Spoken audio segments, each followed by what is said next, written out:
mzee ikabidi apelekwe Pandya, na alipofika Pandya direct ICU.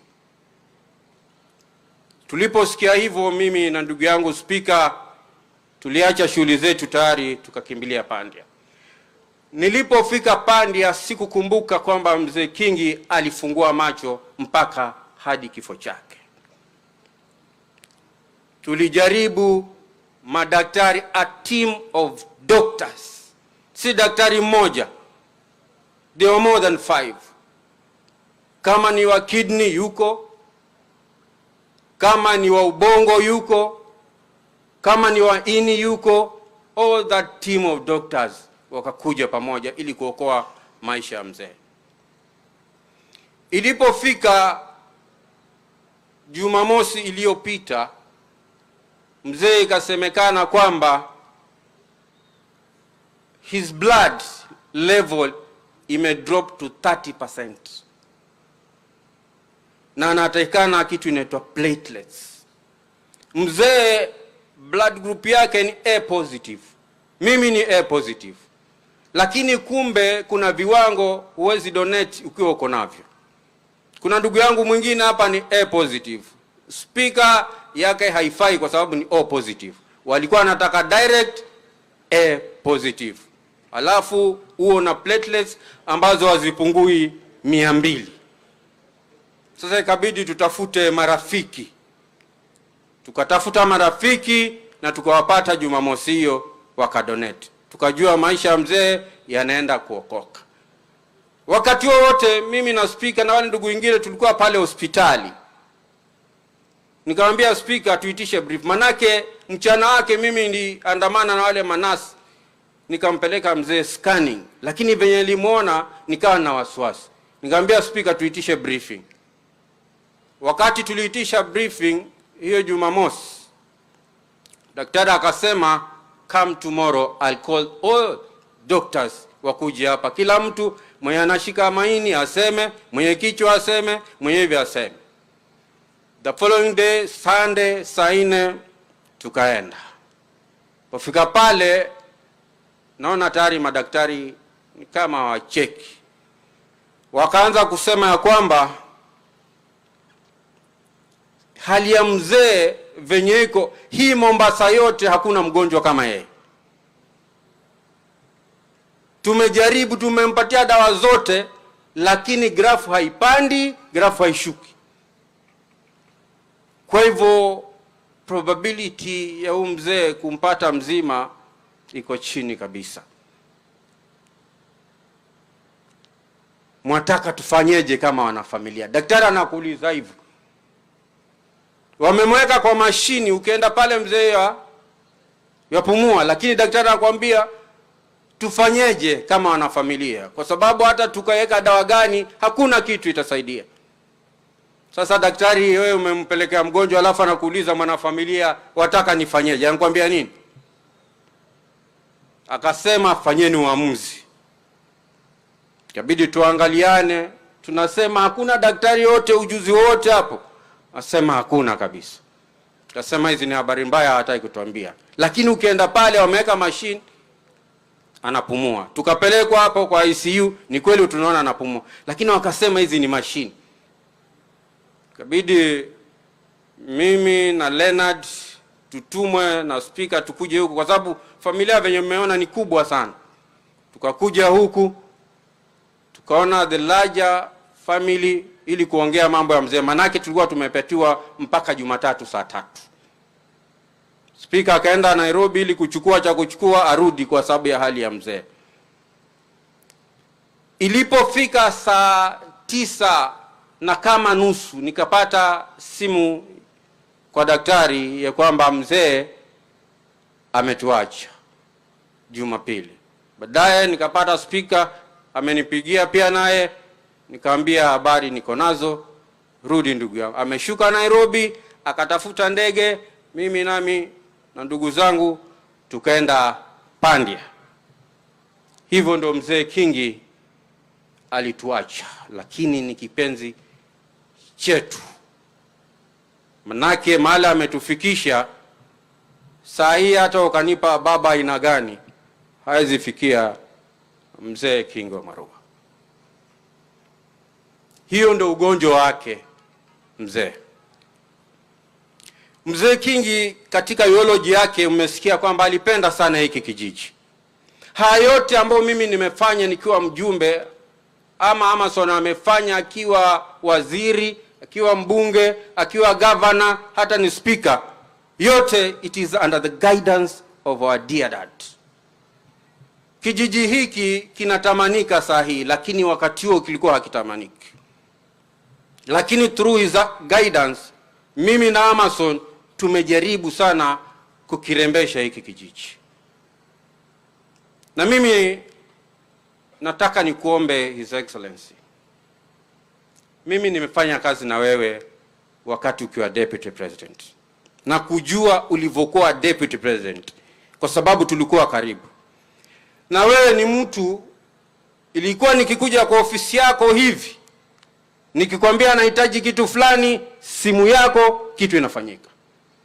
Hii stima unayoona hivi ilikuja wakati mimi nilikuwa mbunge, huyo alikuwa governor. Nilikuja kwa ofisi yako nikakwambia county ina pesa kidogo, tunahitaji kuongeza ili Kamale ipate stima. Simu yako peke yake ukiwa Deputy President unasimamia kisima cha mtu si chako, ilileta stima. Sasa hii umechimba kisima chako, nikikwambia jambo sahihi ni ndoo tu na chota na waletea watu wa Kamale. Ombi ambalo nakupatia Mheshimiwa Rais, hapa Kamale ama eneo hili la Magarini tuko na shida ya mashamba. Pale leo tutamzika mzee, inasemekana 80 si kwetu. Mzee ana miaka 84. Babake alikufa zaidi ya miaka 90. In 1972 wakati wa koloni waliporudi, ndipo sa ADC ilichukua usimamizi wa hizi shamba. Lakini wasijue ya kwamba kulikuwa na mkataba baina ya wakoloni na wenyeji, kulikuwa na mpaka. Mimi wakati nilikuwa bungeni nilipeleka petition, na hiyo is subject of discussion even up now na serikali yako. Mimi naomba kwa heshima ya mzee Kingi wa Marua, sitaki tumzike mzee Kingi pale alafu tuje tuambie pale si kwenu, pale ni kwa ADC. Mipaka iko. Mimi naomba waziri wako ardhi, kuna Galana Ranching na kuna Galana Game Reserve. Galana Ranching ilikuwa ni ya yule mkoloni anaweka ng'ombe, hiyo ndo ADC walichukua. Lakini ile Game Reserve ilikuwa wamewekeana mpaka na mkoloni kwamba ni ya wananchi. Tunataka ile Galana Game Reserve wachukue ile ranching na sisi tutulie. Hilo ni ombi nimekupatia. Jambo la pili, His Excellency, ni kwamba wewe umekuja na chopa, lakini hii barabara ya kutoka mahali kunaitwa Fundisa, najua tulikuwa nawe Gongoni pale, tukafanya maneno kidogo, lakini ukipitia Gongoni ukianza kuja hivi, hii barabara ni mbaya sana. Huyu mzee kuna wakati tulijaribu kumtoa huku Kamale aende akaishi huko kwenye lami, akakataa. Akasema kama ni maendeleo leteni huku. Mimi nakuomba kwa unyenyekevu, kwa heshima ya baba, venye alikuwa hataki kuondoka huku kwa sababu anataka maendeleo yaje huku, angalia hii barabara ni kilomita 36 peke yake, si kilomita mingi. Ukifanya hivyo mzee pala alipo, huyu mzee anakujua sana, manake hakuna story tulikuwa tunapiga naye bila kukutaja. Tangu ukuwe makamu wa rais mpaka umekuwa rais, naomba hiyo. Lingine, hapa kuna secondary school, najua ina involve jamii, ina involve na serikali. Kuna secondary school hapa inaitwa AJ Kingi Secondary School, imekuwa named jina huu kakango hapa speaker. Mimi naomba ikiwezekana mfute hiyo jina, mweke Kingi Mwarua Second School.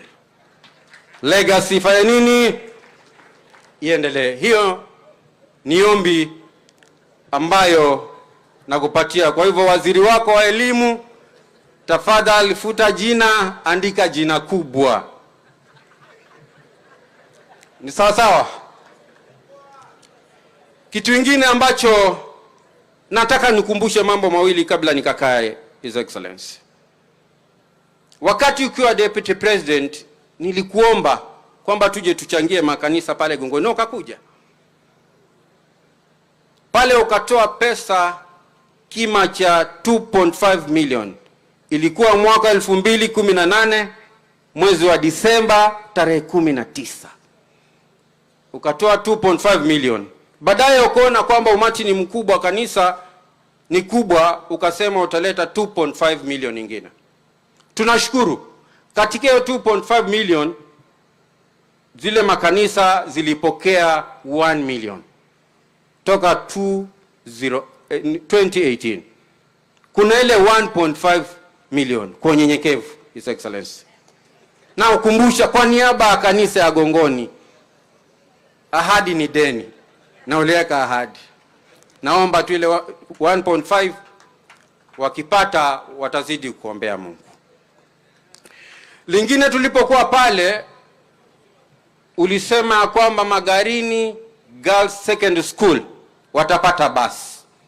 Lakini mkataba nilikuwa nao mimi na wewe, ilikuwa shule itoe pesa kidogo, CDF itoe kidogo, alafu wewe itoe kidogo. Na barua kweli ofisi yako iliandikia CDF. Wale shule wakafanya commitment ya 1.2 million wakapeana kule kwa Isuzu. Lakini baada ya kwamba mambo hayakwenda vizuri, mimi naelewa kwa sababu wakati huo ulikuwa na mambo mengi sana. Na nilivyotangulia kusema, kisima ilikuwa si chako, ulikuwa wasukumwa hivi. Ulikuwa usimami vizuri. Kwa hivyo ile haikuenda through. Ikabidi ile shule wapate wenyewe nini? Ile pesa. Lakini ilipokuwa nakuja hapa, principal akanikumbusha, hiyo pia ni ahadi. Basi tu moja ya Magarini Girls, na kuomba kwa unyenyekevu kwa niaba yao. La mwisho, wajua na kuchukua zile safari ambazo tumetembea na wewe. Galana Teachers Training College. Wakati ule ulinifanyia bidii, nikapata 10 million nikajenga dormitory pale ya CDF, na nikajenga dormitory kupitia kwako. Simu zako, hiyo simu yako hiyo wakati ukiwa Deputy President ilikuwa hatari sana. Imejenga mabriji huku, imetengeza mengi, imeweka stima. Galana Teachers. Tangu mimi nitoke nikiwa mjumbe, Galana imebaki hivyo hivyo na inahitaji kupata wanafunzi. Hapa waliniandikia mimi kwamba wakipata 250 million wanajenga kila kitu pale, watulie. Niko nayo. Ni vile kukufikia siku hizi si kama zamani. Kwa hivyo nakuomba Galana Teachers, wewe ndio ulinipatia cheti, wewe ulinipatia cheti mimi ikakuwa registered. Kwa hivyo kila mahali una mchango wako. Mimi nilizunguka hii Magarini, sidhani kuna mjumbe hata ukinawe, na hakuna mjumbe ambaye alifanya kampeni kunishinda. Niliharibu baba sana kwa sababu yako. Na tutaenda kuharibu wale ambao watakupinga. Kwa sababu yako ni 10, kule wengine achie waombe Mungu. Kwa hivyo